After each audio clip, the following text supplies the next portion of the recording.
Halo semua, selamat datang kembali di channel YouTube saya, Charles Leslie. Pada kesempatan kali ini, saya akan membahas saham-saham dari sektor konstruksi ya.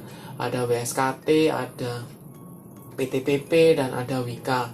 Kenapa saya tidak bahas ADI? Karena saya telah membahas atau membuatkan video analisa untuk ADI ya, yang akan menyelenggarakan right issue.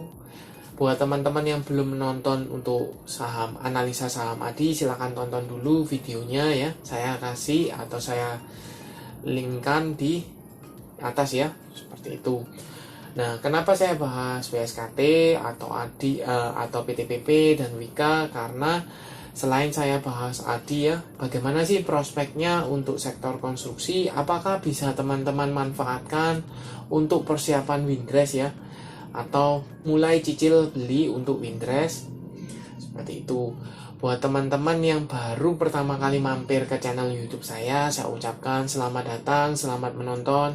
Semoga informasi yang kami sampaikan melalui video-video yang kami buat bisa bermanfaat buat kawan-kawan semua untuk membantu pengambilan keputusan. Buat teman-teman yang sudah like, share, dan subscribe channel YouTube saya ucapkan terima kasih banyak atas support dan dukungannya sehingga channel ini bisa berkembang sampai sejauh ini. Oke, tanpa berpanjang lebar kita langsung masuk ke saham yang pertama. Ada WSKT atau Waskita Karya Persero Tbk. Untuk WSKT sendiri hari ini mengalami koreksi cukup dalam ya, minus 5,35% ke level 460. Kalau teman-teman cek sektor konstruksi ya, seperti WSKT, PTPP, Wika, ADI, itu rata-rata hari ini mengalami koreksi dalam ya. Koreksi cukup dalam 4 sampai dengan 6%-an ya. Seperti itu. Jadi salah satunya WSKT ini, WSKT koreksinya cukup dalam.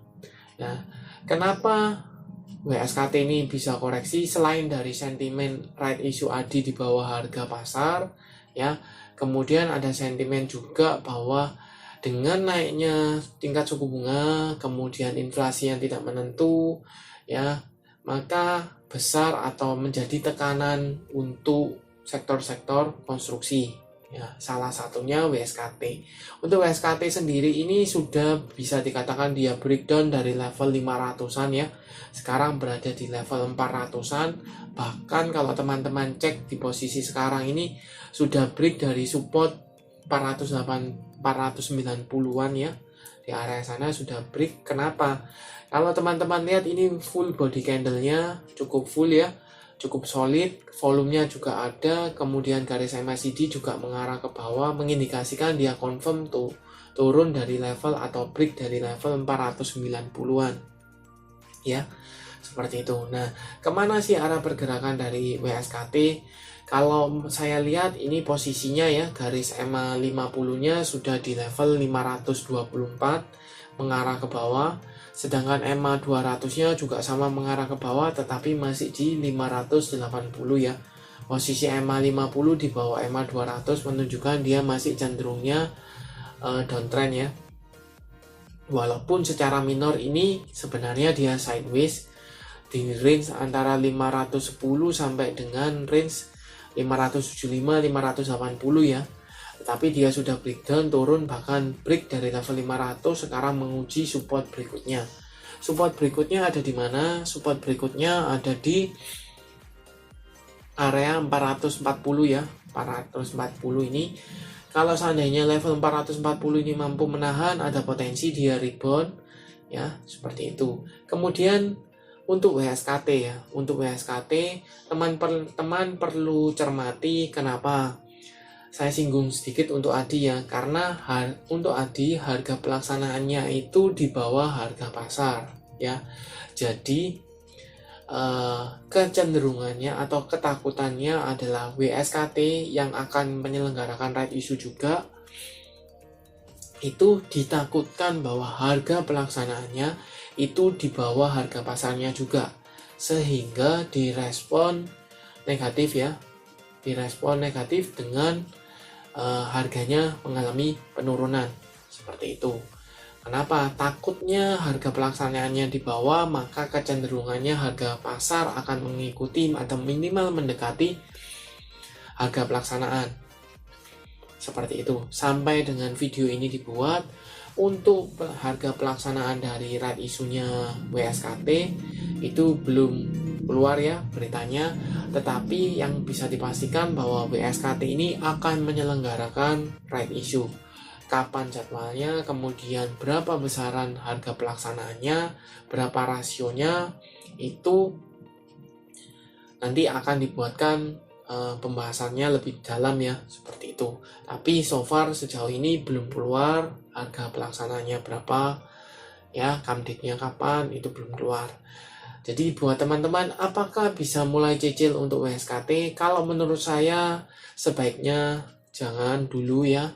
Untuk masukkan ke watchlist itu masih mungkin, masih bisa ya. Jadi maksudnya untuk sektor-sektor yang mengalami penurunan tajam itu mungkin bisa dilirik ketika nanti Windrest ya.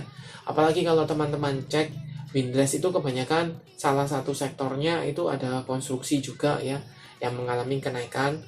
Jadi mulai melirik itu masih mungkin bisa, tetapi untuk WSKT sebaiknya jangan dulu ya, wait and see dulu. Kenapa? Karena takutnya harga pelaksanaannya itu sama dengan ADI ya, di bawah harga pasar, maka dia akan mengalami koreksi.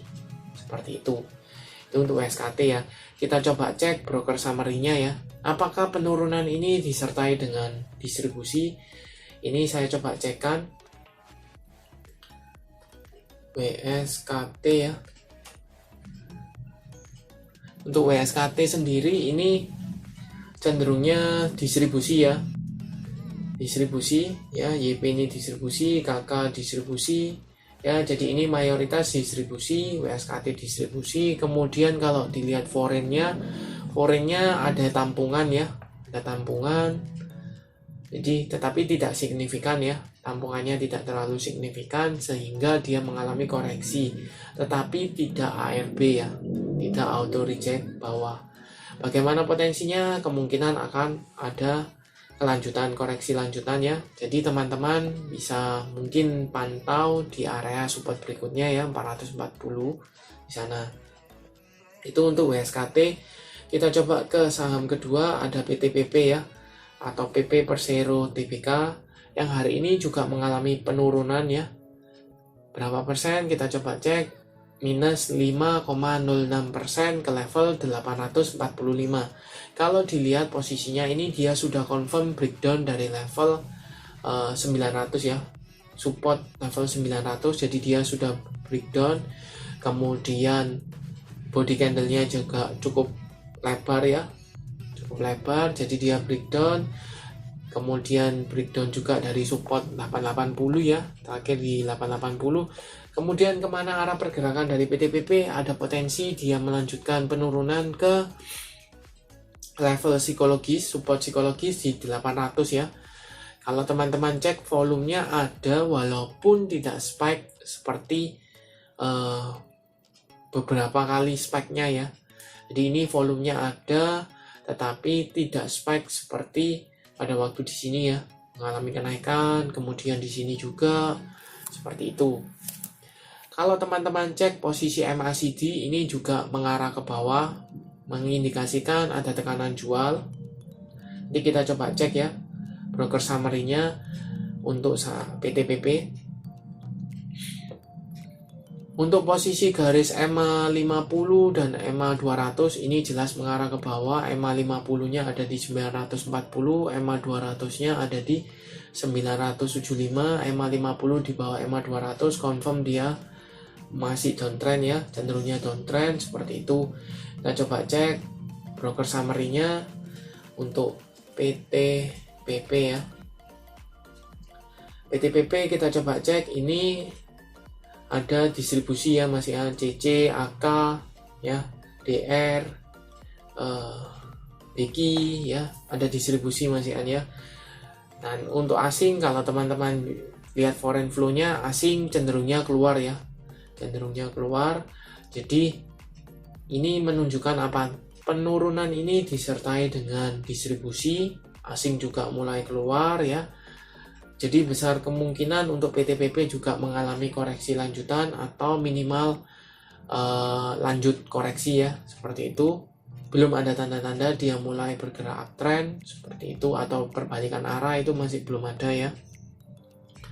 Jadi so far teman-teman bisa pantau saja, kalau seandainya dia tertahan di support mulai bisa cicil, itu masih mungkin bisa ya. Untuk PTPP tidak seperti WSKT dan ADI ya yang mau right issue. Untuk PTPP sendiri belum ada rencana right issue ya, seperti itu.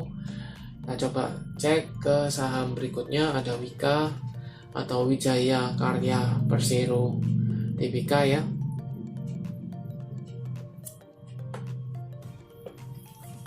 Untuk Wika sendiri hari ini mengalami koreksi juga ya, 4,35% ke level 880 ya.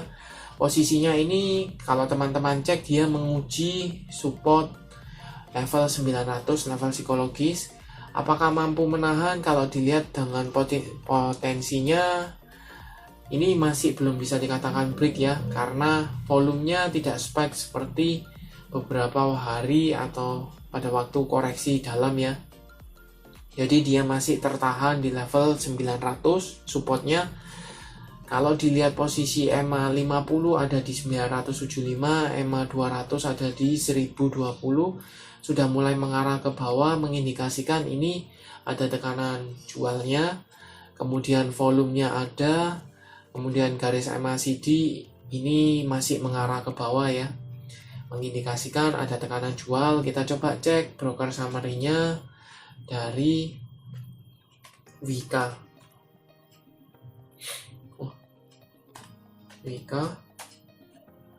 Untuk Wika sendiri ini ada distribusi ya, KI, SKI, ya KK, ada distribusi, asing juga keluar. Walaupun kalau teman-teman cek ini cenderungnya ya mulai keluar dari Wika.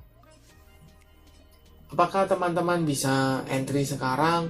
Kalau menurut saya teman-teman bisa pantau ya, bisa lihat dulu wait and see. Apabila support ini masih kuat menahan, maka teman-teman bisa spekulasi buy ya di area 900. Tapi kalau seandainya tidak mampu menahan, maka dia confirm breakdown di bawah level 900, lebih baik tunggu kembali di area support 800-an ya, seperti itu ya.